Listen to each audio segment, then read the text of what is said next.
Sáquenos de aquí. Entrevista a María Sima por Nikki Eltz. Editorial: gratis lo recibiste, gratis ofrécelo. Dedicado con amor a todos aquellos que aún han de experimentar el amor de Dios. Sufrimiento y reparación. Si le pidiéramos a Jesús pasar nuestro purgatorio aquí en la tierra, ¿accedería a nuestra petición? No debería decir que siempre, pero a menudo sí sucede.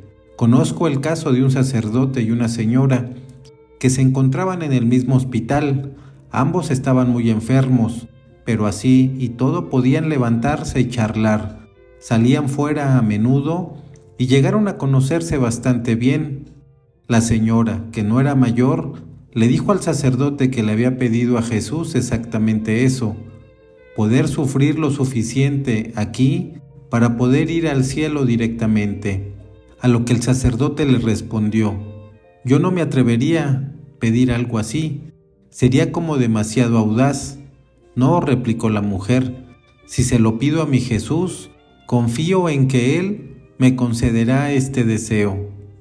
Una hermana religiosa del hospital conocía a ambos y había oído varias veces lo que había dicho esa mujer.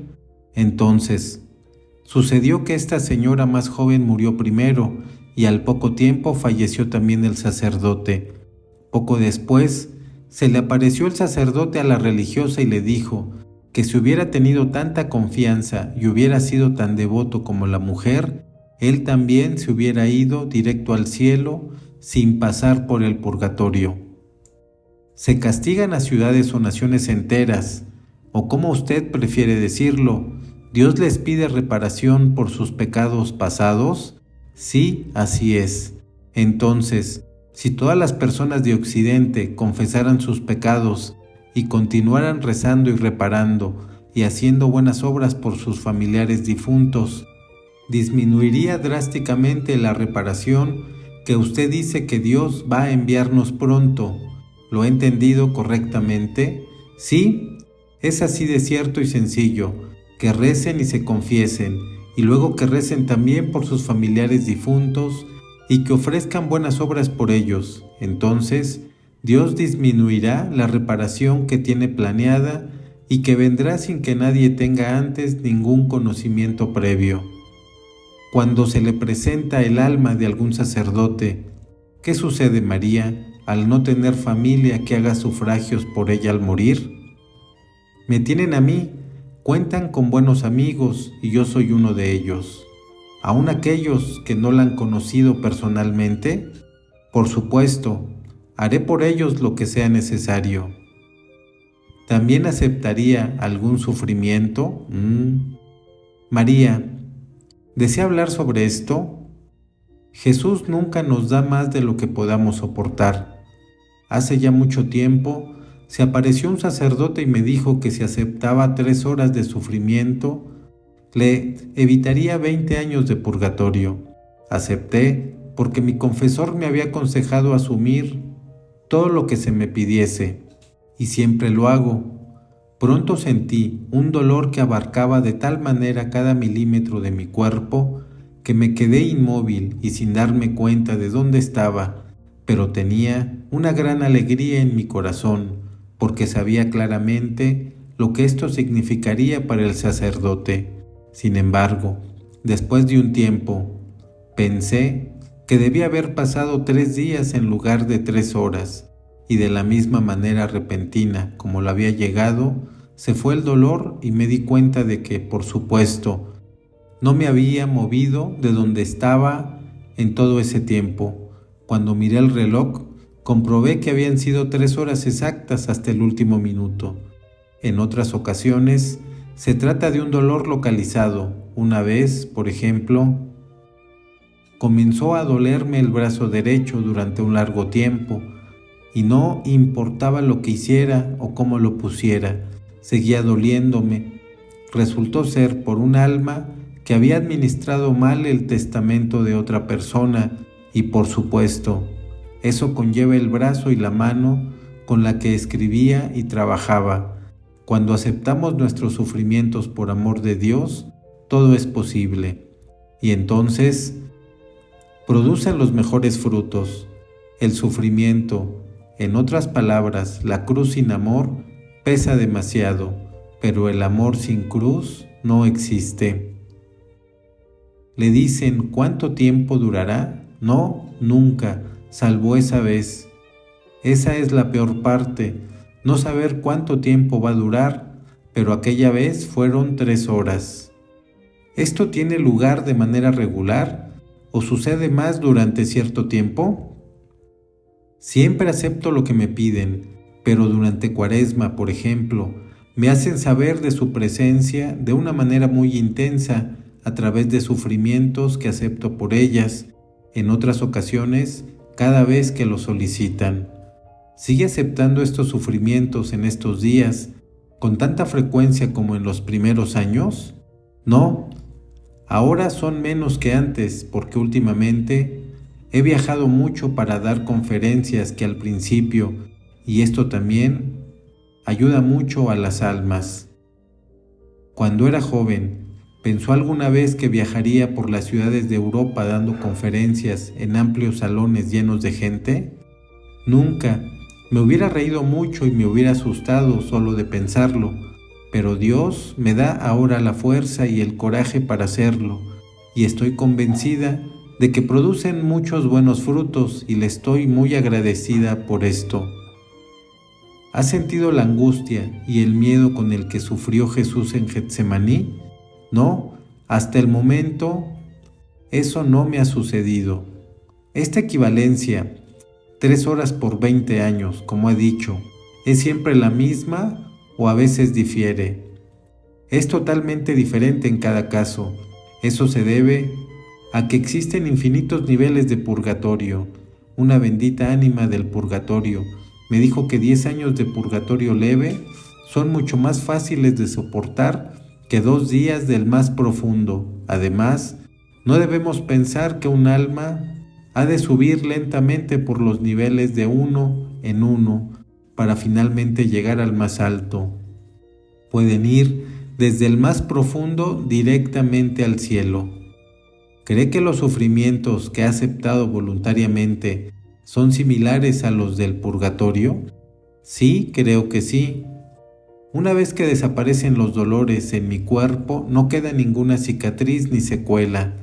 Eso significa entonces que se producen enteramente en el alma, y eso me hace pensar que son muy similares. Si vemos a alguien con muchos dolores, ¿podemos intervenir y ofrecer a Dios nosotros ese dolor por ellos? Sí, pero no cuenta tanto como cuando es la misma persona que sufre quien lo ofrece. Y si se trata del propio dolor y uno lo hace bien durante un tiempo, pero luego pierde la paciencia y más tarde lo ofrece al cielo, ¿tiene esto valor? Sí, pero no tanto como haciéndolo en todo momento hasta que desaparezca. Si una persona ofrece todos sus sufrimientos futuros a Dios, sabiendo que cuando lleguen puede encontrarse debilitado, ¿tiene esto el mismo valor que hacerlo mientras lo sufre? Sí, Dios acepta nuestra sinceridad cuando se la ofrecemos a Él. Si alguien sufre y no lo ofrece a Dios, ¿se pierde el valor del sufrimiento? Sí, se pierde, si se trata de que esa alma llegue al cielo más rápido. Pero si ese sufrimiento es para reparar algo del pasado, como suele ocurrir con más frecuencia, entonces sí sirve, por supuesto. Con nuestra ayuda o sin ella, Dios lo permite. Él es puro amor y sabe perfectamente qué es lo mejor para nosotros. ¿Qué más puede decir del dolor? En segundo lugar, después de la vida y del tiempo que tenemos para hacer el bien, el dolor es el regalo más grande de Dios. Mientras sufrimos aquí, recibimos las gracias para hacer buenas obras, pero una vez que nos encontramos en el purgatorio, eso se acaba para siempre. El sufrimiento es siempre reparador y debemos confiar en el Señor que lo permite para nuestro bien y para su gloria. Existe una gracia enorme asociada al sufrimiento que me gustaría resaltar. Cuando sufrimos, Se da el encuentro de las personas y de los corazones. Al sufrir, el otro viene a ser el más importante, y sin el sufrimiento, la mayoría tiende a pensar primero en sí mismo. Es uno de los grandes problemas de Occidente, y con la reparación con que pronto Dios le pedirá cuentas, las personas se encontrarán de nuevo unas a otras en el dolor. Esto será bueno y hará aflorar lo mejor de cada uno, mientras que ahora piensan solo en una casa nueva o en un coche más grande. Será un proceso de purificación, y lo que en un principio podría considerarse un desastre, terminará siendo una gracia y un inmenso don de Dios. Cuando el sufrimiento viene de Satanás, ¿debemos comportarnos de forma diferente que cuando viene de Dios? Todo sufrimiento viene de Dios, aun si permite que suframos a manos del diablo. Sin embargo, si reconocemos que viene de Él, es nuestro deber llevar a esa persona a un exorcista. Cuando el dolor venga directamente de Dios, el exorcista no podrá hacer nada. Algunas personas dicen: espero que Dios no me ame demasiado. Sé de una madre que le dijo a un hijo que estaba preparándose para el sacerdote: dile a Dios que puede hacer lo que quiera contigo. A lo que él respondió: oh no, entonces me pedirá demasiado. No es cierto. Podemos estar seguros de que Dios nunca nos pide más de lo que podemos ofrecerle. Como hay muchos tipos de personas, y como no se puede subestimar lo que cada uno pueda llegar a pensar, hay quien podría decidirse a pedir a Dios sufrimientos extraordinarios. ¿Sugeriría que se hiciera algo así? No, de ninguna manera. Quien vive en el mundo y tiene otras personas bajo su responsabilidad, no debe hacerlo, porque de un modo u otro ya le llegarán esos sufrimientos. Pedir voluntariamente sufrimientos extraordinarios es para aquellas personas que llevan una vida de clausura, que solamente son responsables de sí mismas y siempre tienen ayuda a su alrededor.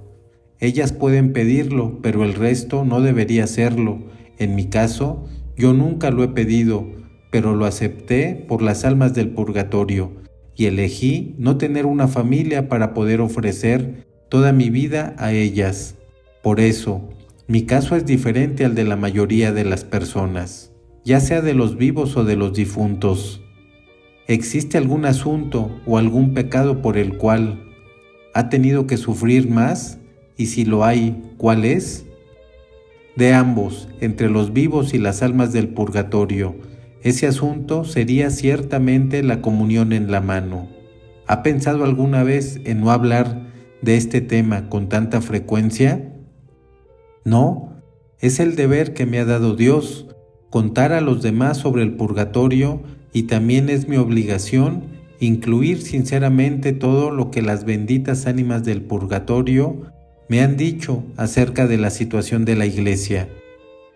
¿Cómo podría dejar pasar estas cosas solamente por comodidad, cuando la situación de la Iglesia, tal y como me han dicho las almas tan frecuentemente, es la peor desde sus comienzos? Entonces, no sería verdaderamente amiga de las almas.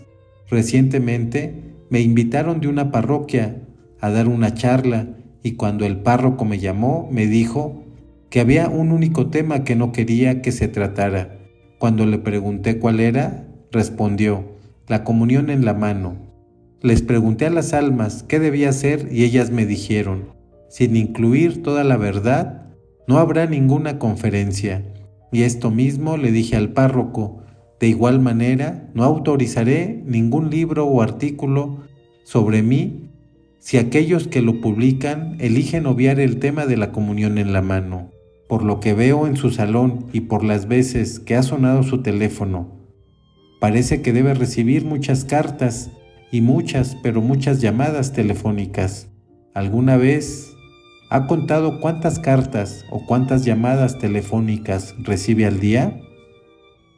No, pero el otro día el jefe de la oficina de correos se reía porque recibí 73 cartas, y el párroco, el padre Bischoff, Me dijo recientemente que la compañía telefónica había comentado que recibo más llamadas que el número de emergencias en Feldrich. Además, el jefe de correos, María, ¿quién es su mejor amigo aquí en la tierra? Es por supuesto mi director espiritual. ¿Y quién es su segundo mejor amigo? Cualquier persona que sea honesta y que diga las cosas como realmente son. María, aunque lo lamento mucho, me he quedado sin más preguntas que hacer. Gracias a Dios y gracias de corazón, también a usted, por haberme permitido molestarle tanto durante estos días. Pero antes de irme, ¿podría contarme solo un incidente más en el cual las almas ayudaron a alguien e hicieron algo inusual, poniendo énfasis en su gran necesidad? No me ha molestado, fue un placer responder a sus preguntas tan inteligentes. También yo agradezco a Dios y a usted por ellas, y con respecto a lo que pide, déjeme pensar un minuto. Espíritu Santo, por favor, ilumíname. Ah, sí, recientemente, 2 hermanas de un pueblo cercano vinieron a verme para preguntarme qué necesitaba su padre difunto para ir al cielo. Como siempre, yo estaba contenta de tomar la hoja con su nombre, además del año de su nacimiento y el de su muerte. Luego, una de las hermanas dijo con voz severa que si la respuesta que recibía tenía que ver de alguna forma con dinero, ellas no participarían. Le dije que eso era asunto suyo, no mío, pero si querían una respuesta, yo estaría muy contenta de conseguirla. Y se fueron a su casa. Pasaron 2 semanas y recibí, por medio de otra alma, una respuesta sobre este nombre. Les hice saber a las hermanas que ya tenía la respuesta para que vinieran a buscarla.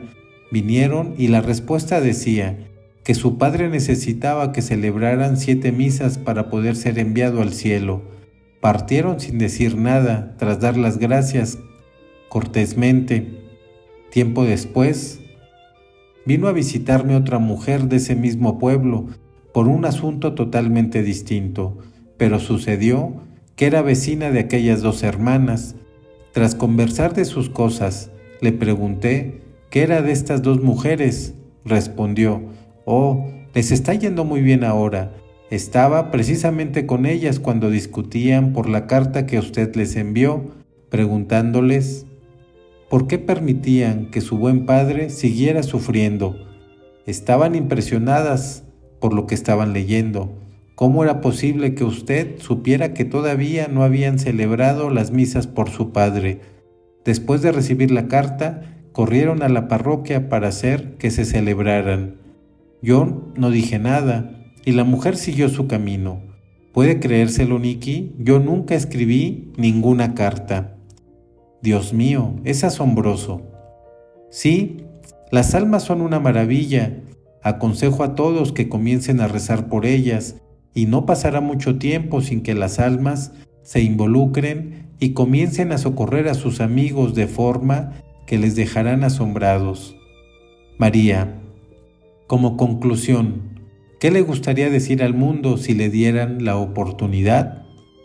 Solamente que, como ya he dicho antes, las almas del purgatorio me han comentado que la Iglesia se encuentra en el peor estado de su historia, pero también me han informado de que la situación mejorará y que tengamos esperanza. Vendrán tiempos pacíficos.